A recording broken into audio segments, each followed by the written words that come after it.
Welcome back to the channel. We did the video about Bruce Lee's reflex lag and I mentioned about intercepting as opposed to blocking. People have asked, can I explain that a bit more? Well, I have touched on it on some of the other videos. It's to do with forces. That you've got horizontal forces, so anything horizontal like that, vertical, which is anything up and down obviously, and then there's the sort of circular, horizontal being the most common one, so everybody attacks horizontally almost every time. So if you're blocking horizontally, which 90% of martial arts do, you're using force against force because you're using the same force as they're using. So whatever force they're using, you have to use the opposite. So if they're punching horizontally, then you need to use upward or downward force, vertical. So how does that equate? We'll sort of take you through the steps at learning this. The first thing to do is get a friend, stand opposite each other, both put your right hands up, touching, and then you both push. So that's force against force. Now the strongest one will always win, or the biggest one. So what we've got to do is use vertical force to combat the horizontal course. Now vertical, if you think of this as water, there's lots of water coming, your water's got to go up. Now it doesn't actually have to go up physically. If I put my hand there, I can push against my hand and that's coming up even though I'm not moving. It does actually work, this. So he pushes, instead of pushing back, you push up, and you should be able to then hold against the push quite successfully. That's stage one of learning. Stage two is the same thing, but this time you push up a bit, and once you feel his force is gone, you then move up. You must be relaxed. If you try and do it, he'll detect it. So you're relaxed, he pushes, you push up slightly. Now you will come a point where you feel him going up and he will have no control over his feelings. He's going up and he just can't stop it if we do it right. So the idea is to then come up and back towards his head, so which is there. You want to go actually there, so you want to be standing feet fairly close together for this. So he pushes, you do the initial one, and then you start moving up and he will follow you because you're now the leading force and he's the force being led. So try to go up slightly to the back of the head. Now you have to watch, if you do it too steep like that, you end up doing horizontal force. So you've got to do a gradual arc. Now as his hand goes back, that's why we want the legs close together, so you'll see at a certain point his head will go, or eyes will go back, and then you'll feel him rock. So he'll come up off his toes and he'll rock. So he's then lost all control of his body. So that's stage two. Stage three is to move that on to actual what you'd call blocking, what we call intercepting. So get him to put his fist anywhere on the chest. We try different positions, but say there and push, but not so same as doing that. So he's actually producing a force, because if he just puts his hand there, there's no force to counteract. So he's got to be putting some force. Now as he puts the force, you need to use vertical force. So whereas you you're in Wing Chun, you do Tanzo that way, you do it that way. And the ideal point is to get as close to the wrist as you can, because that's a fulcrum. Obviously you've got more power there than trying to shift there, so you're coming up, touching the wrist as soon as you possibly can, going up. So you're coming there and going up and touching the wrist. Now if you've timed it on the first two, you should get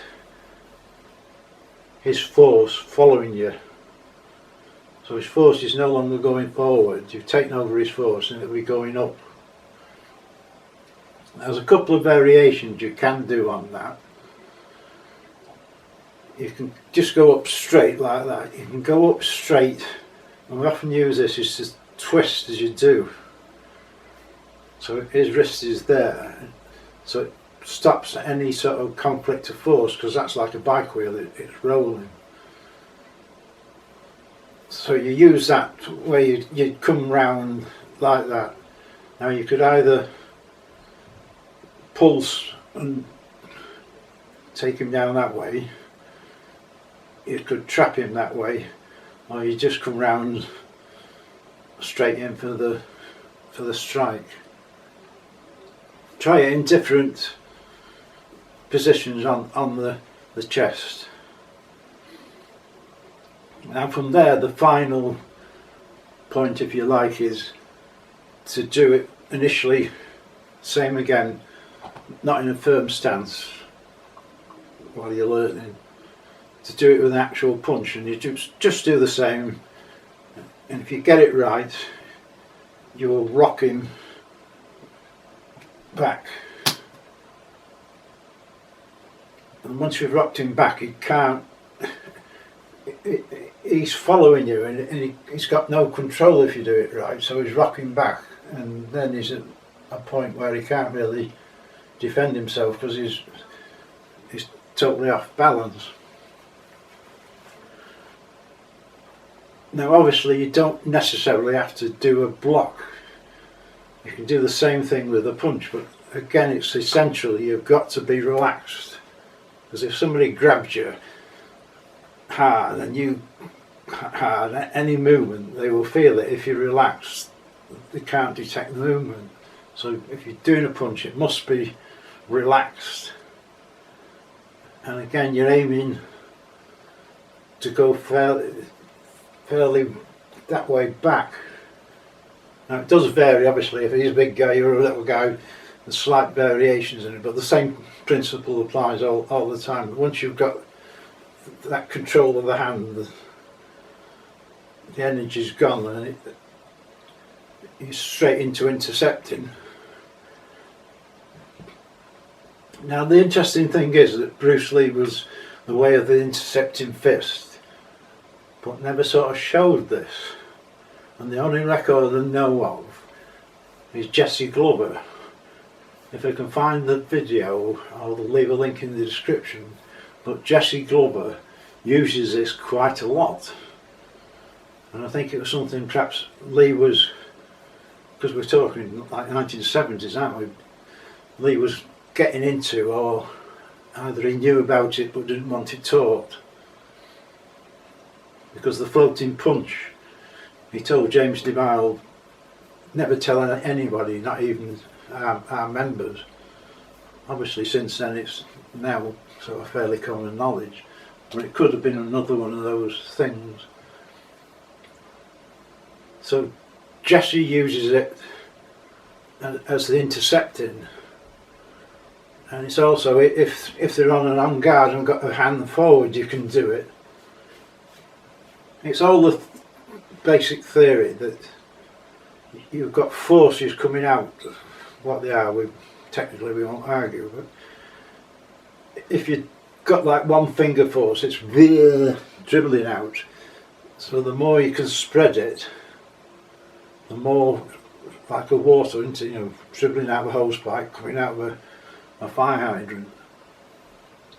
So every block you do, you need to look at changing it from horizontal to vertical. So typically you block there, you can't necessarily see the difference, but blocking there is horizontal against a horizontal force. Blocking there, you're going up. So it's quite a difference because it's no longer force against force. And same as if you're blocking down, people block outwards, horizontally. You should be going down. Any force there, you go down. And the same there, if you're blocking there, you're either going up or you're going down. And you've got the sort of curvature, instead of sort of flat on there, you've got the curvature of your hand to move that force. So anybody that's done Aikido, you'll realise what this is all about, and they use it sort of extensively of controlling the other person's forces. Well, the forces are always flowing, and you've got to be able to be relaxed, because otherwise people can detect it and go the other way. It is dynamic, and you must realise that alright, he's coming horizontally, you're trying to do that. Now, should he just work it out, he then may decide to go the other way. The typical one is if somebody comes to strangle you, they'll perhaps strangle you like that with their arms out, and then they move in and they're actually changing it from horizontal to vertical. It all helps with the sticking hands, because it's the same when you're doing that, you're feeling his energy, and if his energy changes, you've got to. So if you're going up and he starts going up, then suddenly you've done it wrong, and he starts going a different way. You've got to be able to react to that. One of the biggest ones is Bong Sao, because you see hundreds and hundreds of videos on YouTube, and they're just using horizontal against horizontal. So it's a very tricky, because really sort of Bong Sao, you normally sort of step and guide it that way, but a lot sort of try a Bong Sao and get just a sticking your arm there, and then you'll see very often sticking hands, they're both stuck there. So it's certainly an interesting concept, and it's not a thing you're going to sort of learn after a couple of hours. It's going to take a bit of practice to do. But I mean, you can just use it as using the term loosely, a block. So instead of blocking out, you're putting your force up and do whatever you want to do after that, and it's the same there. You're going up instead of horizontally. So if you can't manage to get control of the forces, you're still 100% more efficient blocking, because there it's force against force, and there it's two different forces. The other key thing is it's a continuous movement. We said before that if you block, it's like pushing a car, and you've got to start pushing the damn car again to do a second move. And most people block, stop, and then follow through. So with that, you can come through and you can just carry on. So it's a one stop fits all. Now we do like to use, having got past the arm, we do like to use the 3-in-1. So we'll virtually come up into the throat and then snap down to that, and then up. So into the throat, strike again, and then up. And you can either go up in the points there, or you can go up pushing the head back, or you can go up and into the eyes. So your hands there, you've got past their defence, so you're going to make the most of it. Yeah. So that's an effective way of doing it. So it's not really that complicated, it's just getting that feel of being able to control their arms. in arm wrestling you can do the same, because normally you're there and it's push. Now if you, instead of push that way or pull that way, you're probably going to win, even if it's a bigger bloke, because it's exactly the same thing. They're pushing, their force is coming this way or that way, and that going that way. And it's quite a common thing with arm wrestling that you can do that. There's so much about it, so I can only really give you a brief idea.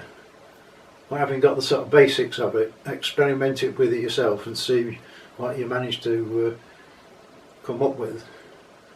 Anybody's got a Aikido and got the sort of experience of that, or some of the other throwing arts, they will do that, and then once they feel his arm going, then they will be in a position to throw or whatever. The other one that's worth noting, you can use circular force, so very often you can come up block, and then you can either drop down the arm the other side to go round the other side, or you can drop down and circle to control the arm. So if the arm's punching, you're coming over there, and then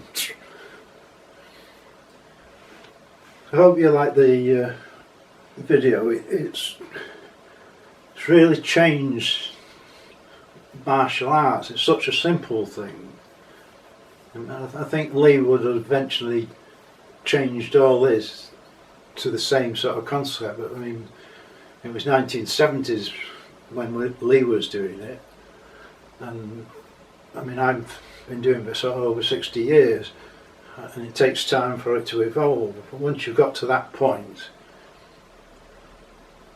especially when you're young, yeah, I'm strong, and then as you get older, you suddenly realise I ain't as strong anymore, so I've got to be able to relax, and then I can move quicker and do things.